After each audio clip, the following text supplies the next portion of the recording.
Assalamu alaikum, greetings all. This is Miss Iman from the Knowledge Land, and in today's video we're going to talk about what is a critical thinking and how can you develop your child's critical thinking process.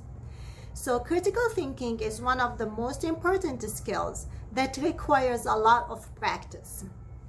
It doesn't mean anything negative.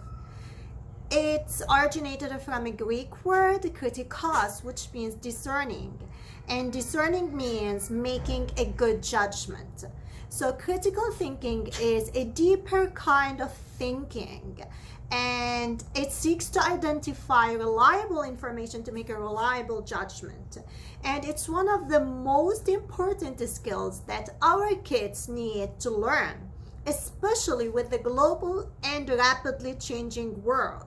They need to learn how to analyze the information, how to make a reference, and how to generate higher thinking skills.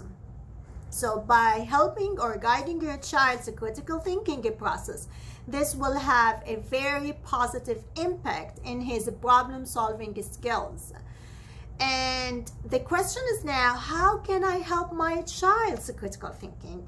What are the tips or the ways I can use to help my child's critical thinking process or to develop his critical thinking process? In today's video, I'm going to provide you with 5 tips or 5 ways you can use to do this. Tip number 1 is to ask open-ended questions. Just use opportunities and the chances to ask open-ended questions, especially when your child does something wrong or a mistake that you warned him before to not do it. Ask such questions like, why this happened? Why do you think this happened? How can we solve this problem? Do you have a good solution for this? Using phrases such as, I am interested to hear your thinking on this topic, or from where we can get more information about a certain topic, you are helping your child to reflect on his thinking, to reflect on his responses. And this will have a very good impact, as I said, on his problem solving skills. Tip number 2 is to provide your child with opportunities to play, to explore, and maybe to form a hypothesis.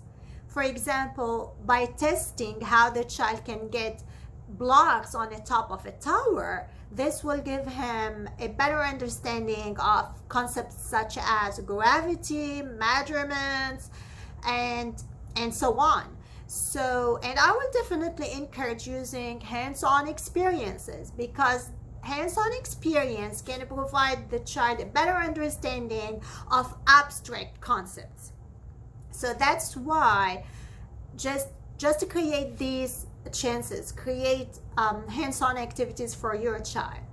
Tip number 3 is to pause, wait, and don't intervene immediately. So just count to 100 or maybe longer than 100 before you provide your child with the information, before you help your child with a assigned task, or maybe before you complete something that he needs to do it by himself. So by this, you're giving your child a chance to think, a chance to respond properly, rather than throwing nonsense words.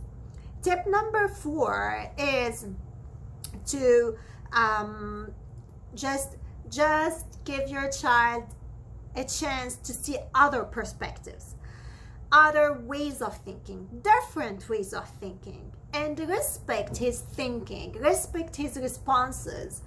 Even if you agree, whether you agree or disagree, whether it's correct or incorrect, just give your child a chance to see other perspectives, other ways of thinking.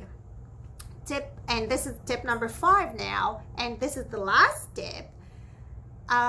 Show your child your critical thinking.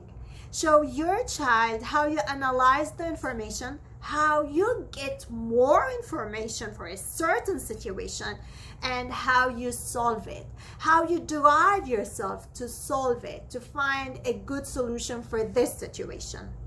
Because kids learn from what they see. They learn from observing us, from observing our critical thinking process. So the better solution or the better tip for this is to show your child your critical thinking process. Think loud. Show your child what's going on inside your mind. These are the 5 tips for critical thinking, for helping your child's critical thinking. I hope you get some benefits from this video. Assalamu alaikum.